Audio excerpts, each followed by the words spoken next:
picture the scene we're looking at today. It is August 1503. Right. And if you standing inside the Vatican, the very first thing hitting you is just this absolute stifling, oppressive heat. Oh, yeah. The Roman summer's brutal. Exactly. The air is entirely still, and right in front of you, a grotesquely bloated, like rapidly decomposing body is being forcefully shoved into a hastily constructed, far too small wooden coffin. It's a grim image. It really is. And the body belongs to Pope Alexander VI, formerly Rodrigo Borgia, who until about 5 minutes ago was one of the most powerful, feared, and untouchable men in all of Renaissance Europe. Yeah, the absolute peak of the mountain. Right.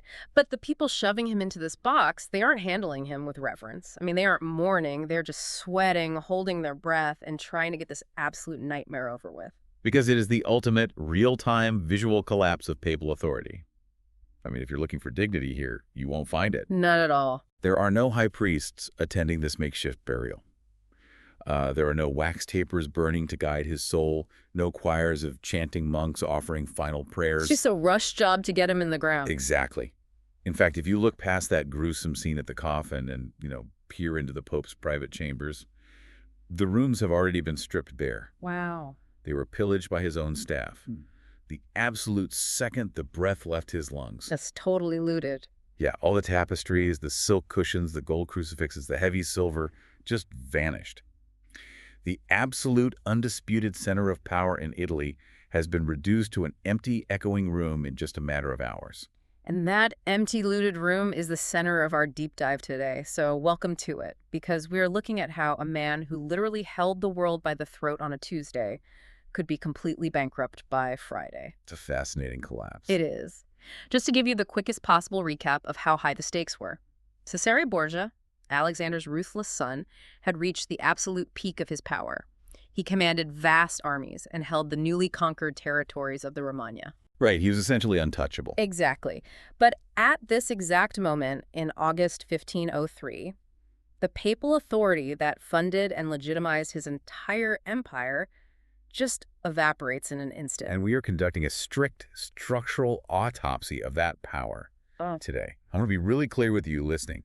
This is not a morality play. No, not at all. We aren't here to gloat over a bad man getting his comeuppance, and we definitely aren't framing his downfall as some sort of cosmic justice for his, legendary ruthlessness. Right, because history doesn't really care about karma. Exactly. History cares about architecture. Yeah. And the architecture of Cesare's empire is what we're dissecting today. And I'm so glad we're taking this angle, because when you dig into the sources, the realization is honestly chilling.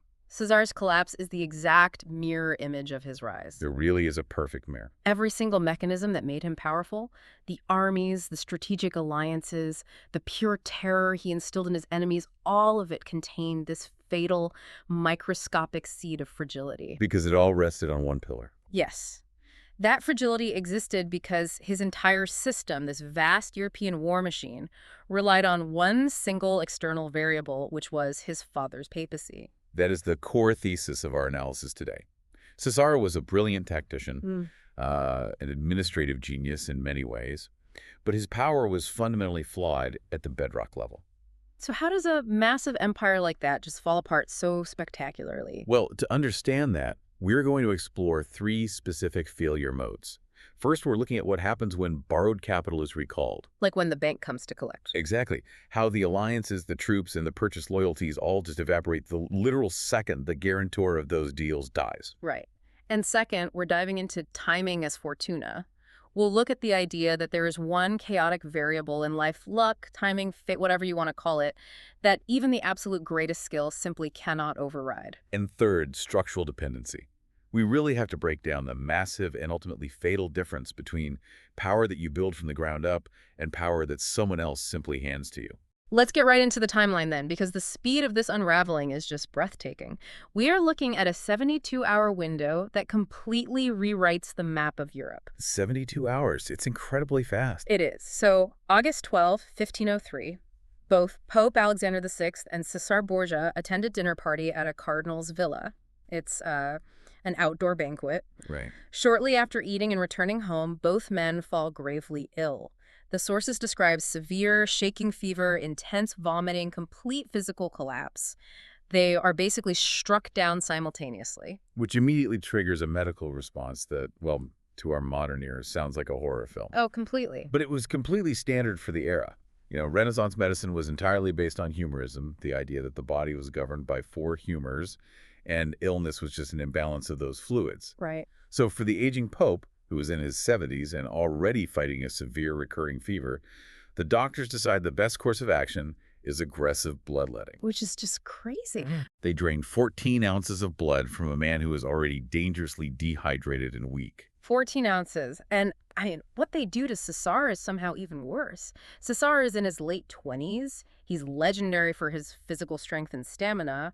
The guy could supposedly bend horseshoes with his bare hands. Exactly. So the doctors decide, well, his body can handle a much more extreme intervention. Yeah, they resort to shock therapy. They take Cesare and plunge him into a massive oil jar that they have filled to the brim with ice-cold water. I can't even imagine. The underlying logic was that the sudden, violent shock of the freezing water would instantly close his pores and somehow force the feverish humors out of his system internally. But the shock to his system is so violent that his skin literally begins to peel off his body. It's horrific. He is pulled out of this ice bath completely incapacitated. I mean, he's bedridden, he is suffering from violent fits, he's experiencing vivid delusions, he is entirely incapable of giving a single order, just fighting for breath. And this brings us crashing into our second failure mode timing as Fortuna. Machiavelli, who was actually observing all of this in real time as a diplomat, became obsessed with this exact moment. Because Cesare was the ultimate strategist. Right. He was famous across Europe for his meticulous, multi-layered planning. He had contingencies for his contingencies. Exactly. And wait, this is where I get stuck on the historical narrative. Because Machiavelli frames Cesare as this unparalleled genius of strategy. Like, the guy played three-dimensional chess while everyone else was playing checkers. That was the reputation, yeah. So how does a mastermind whose entire empire is completely dependent on his father's position just, forget to plan for the fact that his 72-year-old father is eventually going to die? It just doesn't track. Yeah. Alexander wasn't immortal. He didn't forget. In fact, he planned for it obsessively. Really? Yeah. When Machiavelli actually sat down and spoke with Cesare just a couple of months after these events, Cesare explicitly told him that he had thought of absolutely everything that could happen when his father died. Everything. He had a plan to secure the Vatican, a plan to manipulate the College of Cardinals during the conclave, a plan to manage the various mercenary armies, and a plan to lock down his territories in the Romagna. He had mapped out every single geopolitical variable. So, what was the blind spot? The blind spot was the unpredictable strike of fate, Fortuna. Cesare planned perfectly for his father's death, but he did not plan for the extreme, almost statistically impossible bad luck of being at death's door himself at that exact same moment. Oh, wow. Yeah. His entire intricate contingency plan required him to be the active agent. It required Cesare Borgia to be on a horse, in full armor, commanding troops in the streets of Rome, physically intimidating the cardinals. But instead, he's lying in a darkened room, his skin is peeling off, and he's hallucinating. Exactly. That is Fortuna. It is the chaotic variable that all the strategic skill, what the Italians called virtù, cannot insulate you from. It's the ultimate black swan event. So we jump forward 6 days to August 18. Pope Alexander dies. And there is a detail in the sources here that is so stark, it tells you everything you need to know about the Borgia family dynamic. It really does.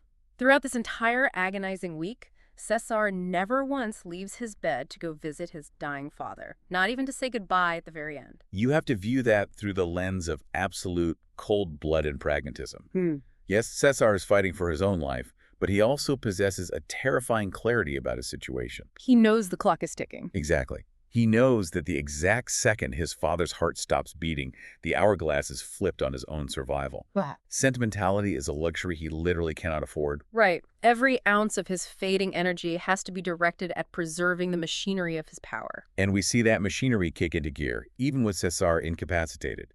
He has built a system of loyal subordinates, most notably his chief enforcer and assassin, Michelato Carella. Michelato is terrifying. He really is. Michelato is sent to secure the Pope's apartments the moment the death happens, and we are talking about moving with terrifying speed. Before the Pope's death is even officially announced to the public. Before the church bells even start ringing. Right. Before any of that, Michelato's men lock the doors of the papal chambers. They draw their swords on the remaining staff, and they seize an estimated 200,000 ducats worth of treasure and funds. And we really have to contextualize that number so you listening can understand the leverage Cesare is desperately grabbing for. 200,000 It's ducats. an astronomical sum. To give you a sense of scale, a highly skilled master craftsman during the Renaissance might earn like 50 ducats in an entire year. And a mercenary soldier might earn a fraction of that. Exactly. So 200,000 ducats is essentially the equivalent of a modern national defense budget. Cesare locked down a sovereign nation's GDP in a single afternoon. Because he knows that money is the only oxygen he has left in the room. It's the only thing keeping his mercenary armies from immediately turning on him. Right, because loyalty is expensive. Absolutely. By seizing the treasury and by using his loyal, heavily armed troops to physically occupy the Borgo district, which is the area right around the Vatican, Yeah. and the heavily fortified Castel Sant'Angelo, Cesare creates a massive geopolitical bottleneck. He might be physically weak, he might be confined to his bed, but he holds the military high ground and he holds the wallet. Yes, he essentially turns the entire College of Cardinals into hostages.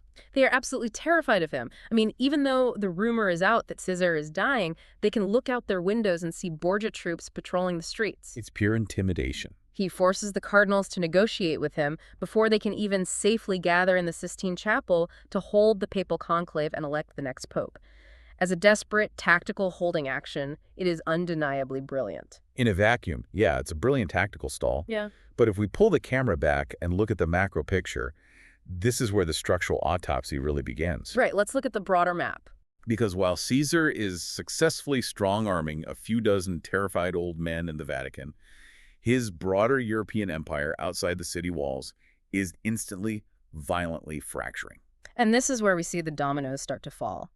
The territories he had spent the last several years brutally conquering, the region known as the Romagna in northern Italy, they immediately begin to revolt. Instantaneously. And this brings up a massive contradiction for me. Everything we read from Machiavelli and even from modern historians praises Caesar as a surprisingly capable administrator. He was, actually. The sources say he brought stability to the Romagna.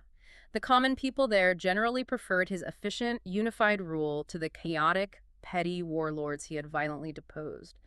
So if he was such a good ruler, why did they revolt the literal second the Pope died? This is the critical intersection of failure modes 1 and 3, the recall of borrowed capital and structural dependency. To understand this, you have to look at what was actually keeping the Romagna in line. Okay, let's unpack that. You're right. The common peasants might have appreciated that the roads were suddenly safe from bandits under Cesare's rule. But peasants don't start geopolitical revolts. Right, it's the elites. Exactly. The regional power brokers, the deposed noble families, the neighboring states like Venice and Florence, they were the ones who mattered. And they weren't afraid of Cesare Borgia, the man. They were afraid of the massive institutions standing right behind him. They were afraid of the papacy. Exactly that. They were afraid of the papal armies. They were terrified of the threat of excommunication. And they were intimidated by the massive French military alliances that Pope Alexander had negotiated on Cesare's behalf. And we really need to understand what excommunication meant in this era. It's not just a slap on the wrist? Not at all. It wasn't just a spiritual penalty where you couldn't take communion. It was the 16th century equivalent of being completely cut off from the global financial system. Wow, like massive sanctions. Exactly.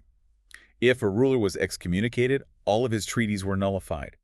Any neighboring country had a holy mandate to invade his lands. His own subjects were legally absolved from obeying him. So it was basically a geopolitical nuclear weapon. A perfect way to describe it. So when Alexander was alive, Cesare essentially walked around with the launch codes to this nuclear weapon in his pocket. It's like, okay, think of a seemingly massive, terrifying subsidiary company today. I like this analogy. Right. They completely dominate their market. They're unbelievably aggressive. They buy up all their competitors. And everyone in the industry is terrified of their ruthless legal team. Sure. But they only get away with it because they are backed by a massive trillion-dollar parent corporation. Then overnight, the parent corporation goes bankrupt and cuts them off. And then what happens? Suddenly that terrifying subsidiary doesn't have a legal team. They don't have a budget. They don't have a brand. It's just a guy sitting in a rented office with absolutely zero leverage. That analogy perfectly captures the dynamic. The fear, the respect, and the obedience in the Romagna were tied directly and exclusively to the parent corporation. the institution of the papacy. Once Pope Alexander died, that borrowed capital was immediately recalled by the market. Exactly. The King of France no longer had any reason to lend Cesare troops because Cesare could no longer promise him papal favors in return. The well ran dry. And the mercenary captains realized Cesare's primary funding source, the church tithes, was gone. The structural dependency meant that Cesare possessed absolutely zero personal legitimacy. Because it wasn't his power to begin with. Right. The power you build from the ground up, based on your own resources and your own organic alliances, is yours. Power someone gives you, power that is contingent on their position, can be repossessed the moment they are gone. Which brings us to the aftermath of that 72-hour shockwave. We're moving into Act 2, the period of failed recovery, where Cesare is essentially fighting a ghost. He's trying to hold water in his hands. It is September 2, 1503. Cesare manages to leave Rome. He is still so physically weak from the illness that he cannot sit on a horse. He actually has to be carried out of the city in a curtained litter by his guards. But look at the mechanics of his departure. He doesn't just flee in the middle of the night. He negotiates a highly structured exit. He's still playing the game. He is. He leverages his remaining troops and that massive pile of stolen ducats to secure a formal agreement from the College of Cardinals. They formally promise to protect his states in the Romagna and allow him to keep his official title as the Gonfalonier, the captain general of the church's armies. And in exchange, Cesare agrees to pull his intimidating troops out of Rome so the cardinals can vote in peace. which honestly seems like a win for Cesare. And from a distance, he actually manages to manipulate this first papal conclave. He still controls a very significant voting bloc of Spanish cardinals who were originally appointed by his father. A very powerful bloc. Right. He uses them as a political wedge to force a deadlock, and eventually they agree on a compromise candidate, Pope Pius III. And Pius is, frankly, an old, highly decrepit, very sick man. He is a stopgap measure. It was a deeply calculated, highly cynical move by Cesare.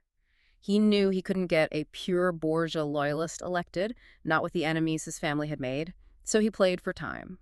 Yeah, he needed a few months to recover his physical health, rebuild his stamina, and ride north to consolidate his crumbling territories in the Romagna. And a weak, short-lived pope gives him exactly that breathing room. However, even this temporary reprieve is fundamentally unstable.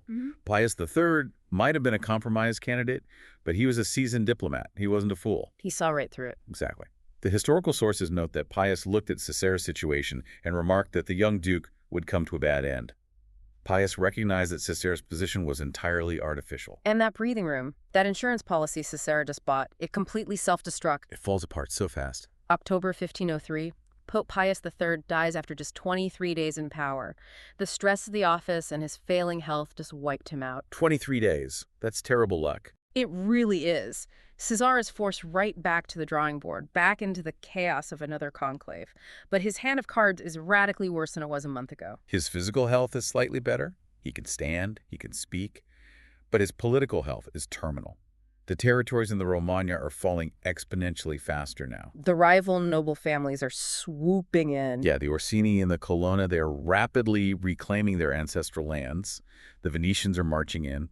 And psychologically, we see a profound shift in Cesare's demeanor. This is wild to read about because throughout his life, he was famous for this chilling, icy composure. Right. He never raised his voice. He never showed his hand. But now, as the walls physically and politically close in, the diplomatic dispatches describe him becoming prone to fits of hysterical anger. He is shouting, he is making erratic threats, he is losing his grip not just on his empire, but on his own mind. Which leads to a decision that, when you read it in the historical record, actually makes you do a double take. It seems completely insane. It really does. In a desperate bid to save his titles and stop the bleeding in the Romagna, Cesare strikes a backroom deal with Cardinal Giuliano della Rovere.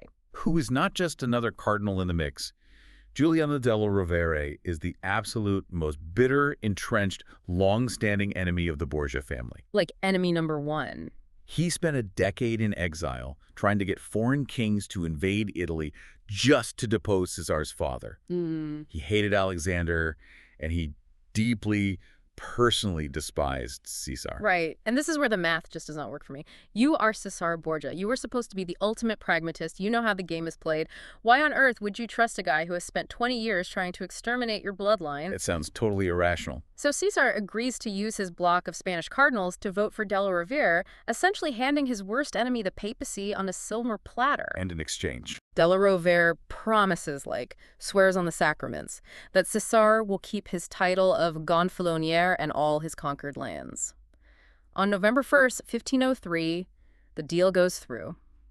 Della Rovere is elected and takes the name Pope Julius II. How does a mastermind fall for this? you're hitting on the core problem of structural dependency in a crisis. Why did he trust him?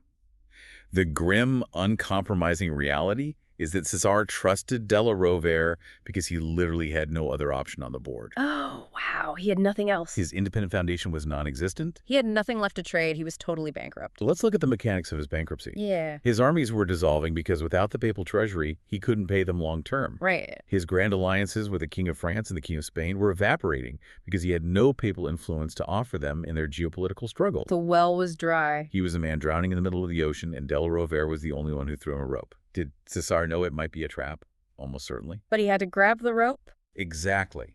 When you have zero structural power of your own, you are forced to rely on the empty promises of your enemies just to maintain the psychological illusion of your previous status. He had to gamble that Della Rovere's ambition for the papacy outweighed his hatred for the Borgias. And he lost that gamble spectacularly. The trap springs almost the instant the papal tiara is placed on Julius's head. Shocking absolutely no one except perhaps Cesare. Pope Julius II reneges on every single promise. He doesn't just strip Cesare of his titles, he immediately demands that the fortress cities of the Romagna be handed back to the church directly, not to Cesare as an independent duke. Because Julius understood the true mechanics of power in Italy far better than Cesare did in that desperate moment. Julius knew that the papal states belonged to the institution of the church. Right. The land didn't belong to the Borgia family. Cesare realizes he's been played and attempts a frantic escape. He tries to flee to the port city of Ostia, hoping to commandeer some ships, sail to a friendly port, and regroup. But Julius doesn't let him get far. Papal forces surround him, arrest him, and drag him back to Rome. And the physical location of his imprisonment is a piece of historical irony that is almost too dark to believe. Oh, it's incredible. Julius brings Cesare back to the Vatican and locks him in the Torre Borgia, the Borgia Tower. If you know the history of this family, this is the exact same room, the very same stone walls, where just a few years earlier, Cesare, at the height of his untouchable power, had ordered his men to strangle his own sister Lucrezia's second husband. Alfonso of Aragon, just unbelievable. It is a profound, almost cinematic historical symmetry. The physical space where Cesare once exercised his most ruthless, unaccountable, terrifying power becomes the exact space where he is forced to realize his total and absolute powerlessness. And Julius is methodical. To win his freedom, to even be allowed to leave the city of Rome alive, Cesare is forced to sign orders surrendering his last remaining loyal castles in the Romagna to the new pope. The borrowed power we talked about. It hasn't just been recalled by the bank. It has fully foreclosed on him. He is stripped of his assets. So we watch this collapse turn into a long, agonizing unraveling. The speed of the fall is over, and now it's just the slow degradation of a myth. It's painful to watch. Cesare goes from being the undisputed prince of Italy, the man who made kings nervous, to a political prisoner being shuffled across the map like an unwanted pawn. It's April 1504. Caesar is allowed to travel to Naples, which is currently a Spanish possession. He is seeking help, hoping his old Spanish connections and his terrifying military reputation can secure him a new command. He thinks he can start over as a mercenary captain. But he is operating on entirely outdated assumptions about his own value. He thinks he still has leverage in the geopolitical marketplace, but Pope Julius and King Ferdinand of Spain are already communicating behind his back, conspiring against him. King Ferdinand looks at Cesare and sees a liability. He doesn't want a rogue, highly ambitious, newly humiliated Borgia causing trouble in his newly secured Italian territories. Right, he's just too radioactive. And Pope Julius wants Cesare permanently removed from the board so he can't try to reclaim the Romagna. So Cesare is arrested again, this time by the Spanish governor of Naples, a man who literally used to defer to him. It's a huge fall from grace. And by August 1504, Cesare Borgia is placed in chains on a galley ship and transported as a state prisoner to Spain. They lock him in the high mountain fortress of Chinchilla. And this is where the physical degradation of his legend really accelerates. We are talking about a man who used to dictate terms to empires, and now he's reduced to tying bed sheets together. Wait, like out of a cartoon? Basically, yeah. He tries to escape by knotting linens and lowering himself from a high tower window. It's a desperate, almost cliché move, and it fails miserably. He falls, severely fracturing his shoulder. Wow, it's a pathetic image, isn't it? He is no longer the grand strategist moving armies across a map with a flick of his wrist. He is a broken, desperate man falling from a window in a foreign country, completely isolated from any support network. The Spanish authorities realize he's still a flight risk, so in 1505, they move him to an even more secure prison, the massive fortress of La Mota at Medina del Campo in Castile. And here, despite his injuries, he does manage a dramatic, albeit incredibly tragic, escape in October of 1505. Right, the mechanics of this escape are brutal. Let's unpack that. He has sympathizers outside who manage to smuggle a long rope up to his window. It's the dead of night. His loyal servant goes down the rope first to test it, but he loses his grip, falls a tremendous distance, and is severely injured. And the noise wakes the garrison. The alarm sounds, guards rush out, and they literally execute the injured servant on the spot with their spears, while Cesare is still up in the window. Cesare has no choice. He has to go down the rope. He makes it partway, but he also falls. He survives the drop, but he is so battered he can't even stand up. His accomplices on the ground have to physically drag him onto a horse. He manages a frantic, agonizing ride and eventually crosses the border to flee into the tiny kingdom of Navarre, where his brother-in-law, King Jean d'Albret, happens to rule. It is a successful escape in the technical sense that he is no longer in a cell. But look at the staggering cost. Look at the balance sheet of his life. He arrives in Navarre with absolutely nothing. He has no army, he has no wealth, he has no papal backing, he has no French alliances. 0 assets. He is essentially a broken-down mercenary captain relying on the charity of a relative who commands a minor kingdom. Which brings us to the final scene of his life, March 12, 1507. The death of Cesare Borgia. He is just 31 years old. It's hard to remember how young he was through all of this. It really is. He is in the town of Viana, fighting a relatively minor, insignificant skirmish for the King of Navarre. It's a border dispute, a squabble over a castle, nothing like the grand campaigns in Italy. And again, in his final moments, we see a complete failure of the meticulous planning that once defined his entire brand. He makes a fatal tactical error. One born of impatience and perhaps a death wish. The weather that day is absolutely terrible. Heavy, freezing rain, intense storms, turning the ground to deep mud. Miserable conditions. In 16th century warfare, there were certain conventions.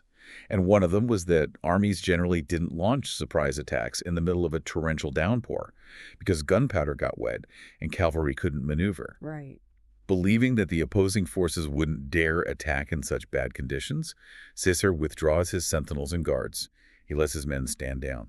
But the enemy forces do attack. They launch a surprise raid.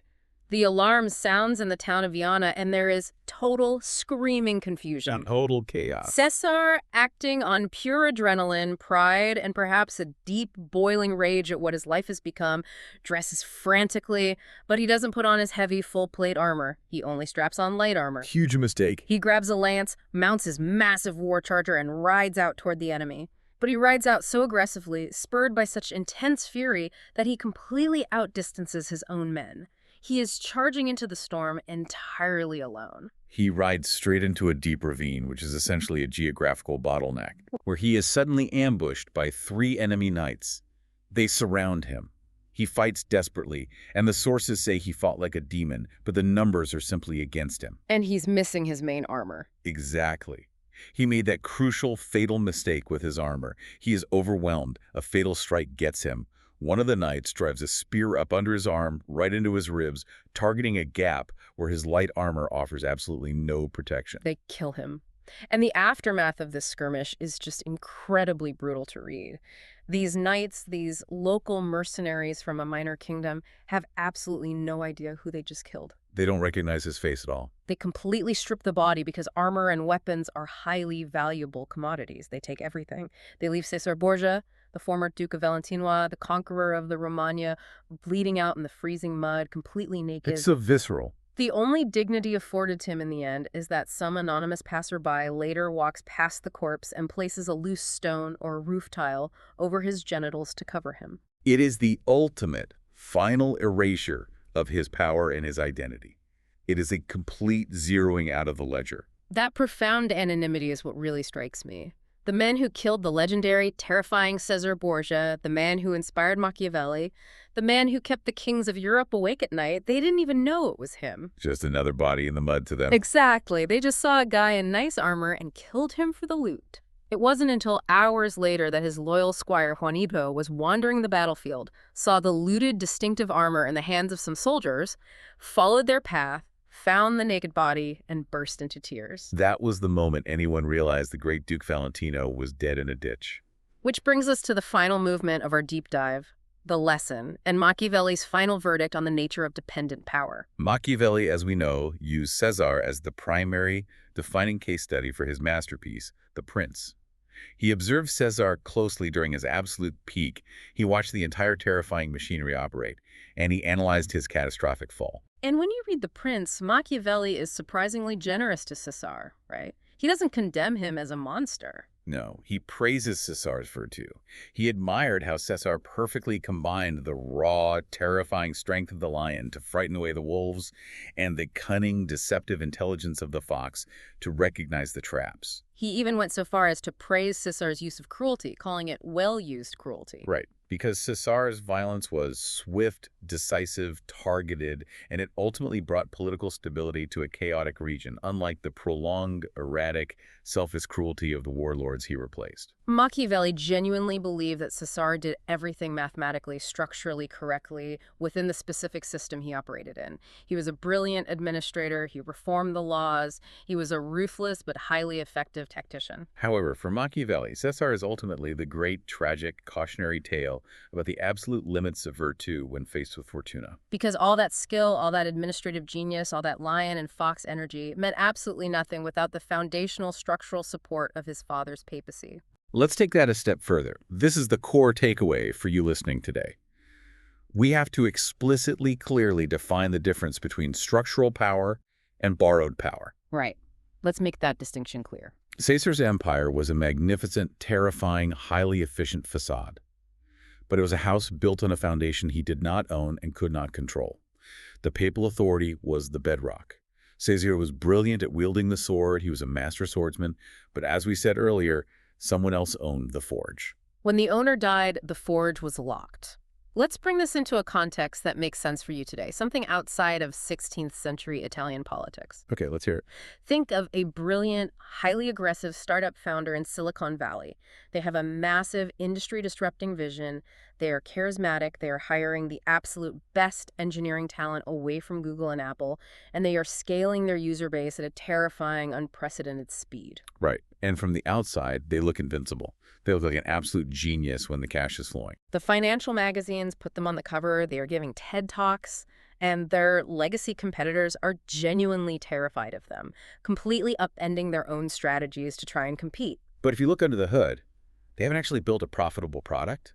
They don't have a single self-sustaining revenue stream. They are subsidizing every single user. And they're doing this solely by burning through hundreds of millions of dollars in limitless venture capital money. So what happens? The macroeconomic environment changes, interest rates go up, the VC funding suddenly dries up, the parent company dies, essentially.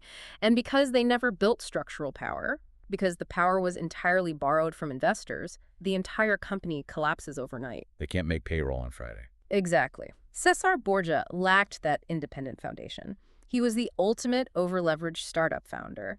When that single external variable, Pope Alexander VI, was removed by a mosquito bite or bad food, the entire ecosystem of fear, loyalty, and military might just vanished into thin air. It evaporated. It highlights the ultimate, inescapable fragility of dependent power. If your authority, your wealth, your political influence, or your corporate status relies entirely on the patronage of one specific individual or one specific institution that you do not personally control, you are always, always one stroke of bad luck away from being left naked in the mud. Wow. Caesar's ambition was legendary. It was world-altering for a brief, violent moment in time. But his failure was mathematically predictable, based entirely on the flawed architecture of his power. He built a massive, heavy stone castle directly on top of a geopolitical fault line. It wasn't a matter of if the earthquake would hit, but when. And when the earthquake of August 1503 hit, the whole thing swallowed him whole. A structural autopsy of Cesare Borgia reveals that the actual cause of death wasn't just a mercenary spear in a muddy ravine in Navarre. Right. The true cause of death was an inherently fatal, over-leveraged position on borrowed authority. And that leaves us with a massive, lingering question about how you actually build something permanent. If even the brilliant, ruthless, hyper-competent Cesare Borgia couldn't survive the transition of power, is it even possible to be the power behind the throne and survive when the throne changes hands? Can you build a system that outlasts your patron? Tomorrow, the man who solved this exact problem, same position behind the throne, but he made the system outlast him.